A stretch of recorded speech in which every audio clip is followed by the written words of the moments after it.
Halo semuanya pecinta manhwa, kembali lagi di channel ini yang terkhusus membahas alur cerita manhwa menarik, dan kali ini Mimin akan melanjutkan cerita sang kesatria yang kembali menebus dosa masa lalunya.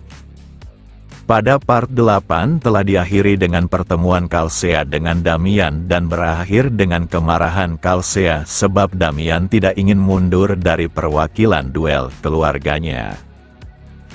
Beralih ke malam hari ini di mana Victor terus memeluk senjata yang telah dipilihnya, menunjukkan dia sangat menyukainya, meskipun dia sebenarnya tidak bisa bertarung layaknya seorang kesatria. Sementara itu Damian yang masih terjaga terus mengecek senjata miliknya dengan mencoba membuat gema.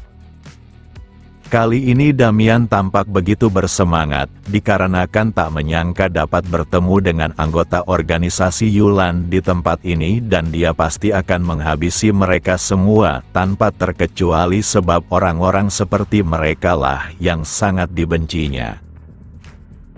Sesuai dugaannya, awalnya Kalsea memang berhubungan dengan para penyihir hitam, dan energi yang dirasakannya dari Guiler tentunya adalah hasil sihir hitam, meskipun Adam maupun Himmlik tidak menyadarinya. Dia juga tidak bisa mengungkapkannya secara langsung kepada Adam, dikarenakan dia tidak memiliki bukti yang cukup, ditambah kepekaan orang lain tidak seperti dirinya terhadap pengguna sihir hitam.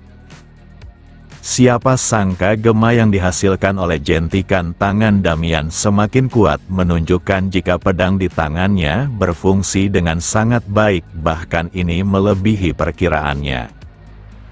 Tempat ini bahkan bergetar seakan sebuah gempa ringan telah terjadi hingga menjatuhkan beberapa barang, tapi Victor tetap lelap dalam tidurnya. Dibandingkan repot-repot menjelaskannya kepada Adam terkait para penyihir hitam yang menginjakkan kakinya di kediamannya, maka dia memiliki cara yang lebih baik sekaligus akan memuaskan rasa amarahnya terhadap para penyihir hitam. Keesokan harinya duel pun akan segera dimulai, dan di sana terlihat Guiler yang memasuki arena dengan penuh kepercayaan diri melalui teriakannya sehingga semua orang mengalihkan pandangan ke arahnya.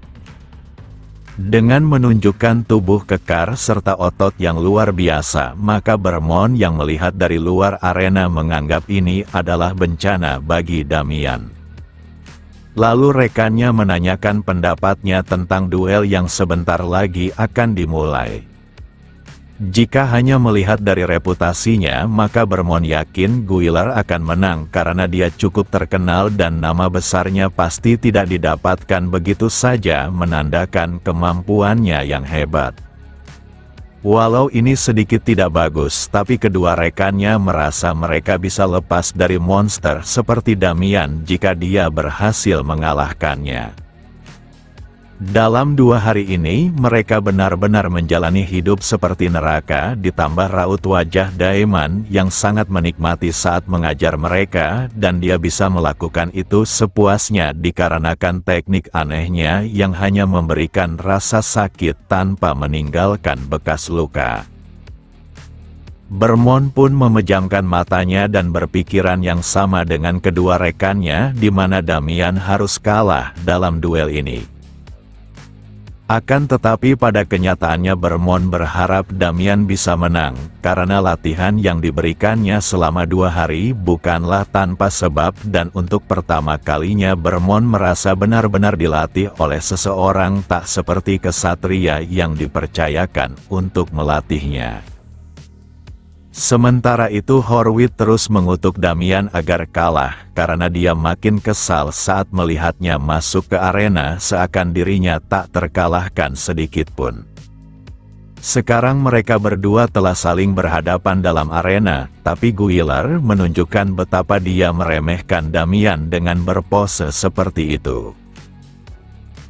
Di sela itu Guiler memuji bocah di hadapannya yang masih bisa bersikap tenang, padahal hari ini akan menjadi akhir hidupnya dan tak ada yang akan menolongnya karena ini merupakan duel resmi. Damian hanya meregangkan ototnya sebab semalam tidurnya benar-benar nyenyak yang mengakibatkan ototnya menjadi kaku. Damian harus bersiap dulu karena dia akan menunjukkan perbedaan di antara mereka yang sudah seperti langit dan bumi.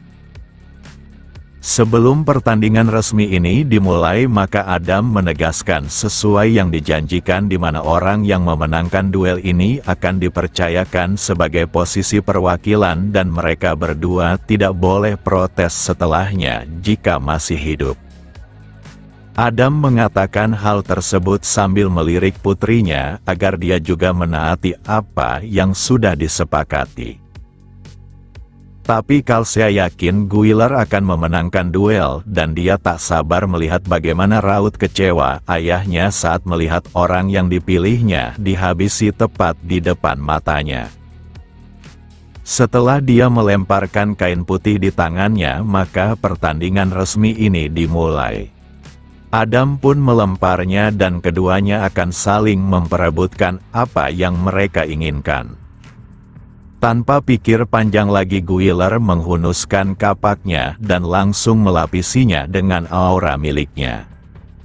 Dia benar-benar tak ingin membuang waktu dan akan segera menyelesaikannya sekaligus menghabisi Damian yang sudah berani mempermalukannya di hari sebelumnya. Tak hanya sekedar mengalahkannya, tapi dia akan memotong tubuhnya hingga menjadi beberapa bagian. Tanpa pikir panjang lagi Guiler melesat maju layaknya binatang buas yang menunjukkan julukannya sebagai sang tentara bayaran.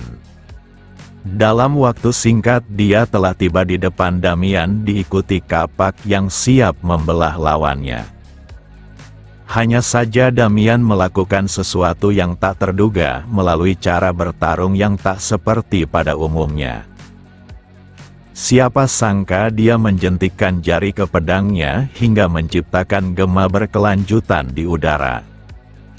Guiler tak paham apa yang coba dilakukan oleh Damian, tapi dia tak punya waktu memikirkan hal tersebut.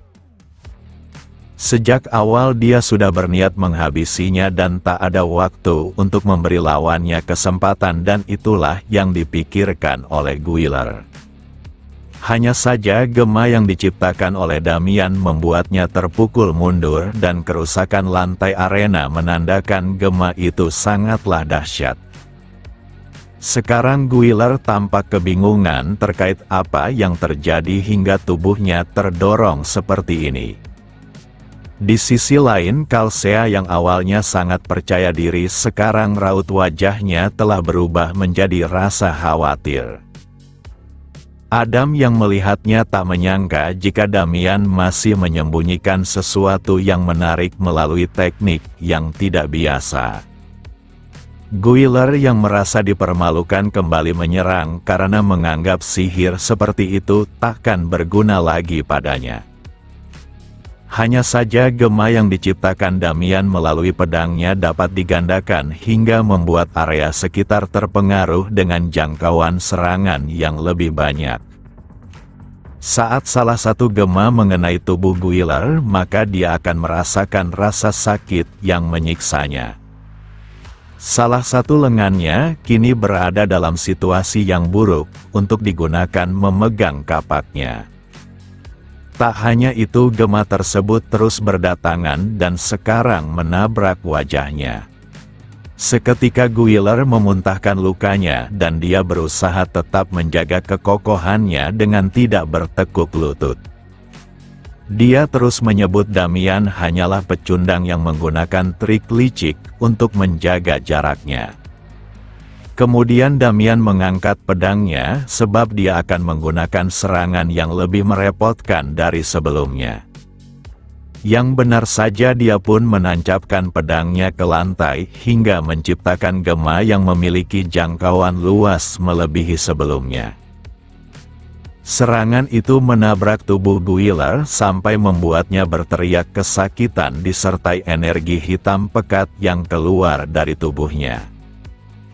Semua orang yang melihat hal tersebut tak mengerti apa yang sedang terjadi dan kenapa Guiler bereaksi seperti itu pada serangan Gema yang harus menghempaskan tubuhnya saja. Siapa sangka Guiler memuntahkan cairan hitam dari mulutnya dalam jumlah yang banyak. Jika Damian ingin menghabisi lawannya, maka dia bisa melakukannya dengan tangannya sendiri, tapi dia memiliki rencana yang lebih baik untuk mengungkap keberadaan pengguna sihir hitam yang menginjakkan kakinya di wilayah kekuasaan Adam. Sementara itu Adam terus bertanya-tanya kenapa Guiler bersikap seperti itu dan hanya Himmlik yang mulai menebak penyebabnya. Kalsea yang melihat tak hanya sekedar khawatir, tapi mulai ketakutan atas apa yang dilihatnya. Semua orang mulai kebingungan atas keanehan yang terjadi dengan pemandangan menjijikan. Tak lama setelah itu rambut milik Guiler mulai berubah menjadi putih. Damian tertawa karena wujud asli dari Guiler akhirnya keluar, di mana dia tergeletak di sana dengan rambut serta tubuh yang sudah menua, dan hal ini menunjukkan jika dia merupakan kesatria palsu yang meminjam kekuatan kegelapan.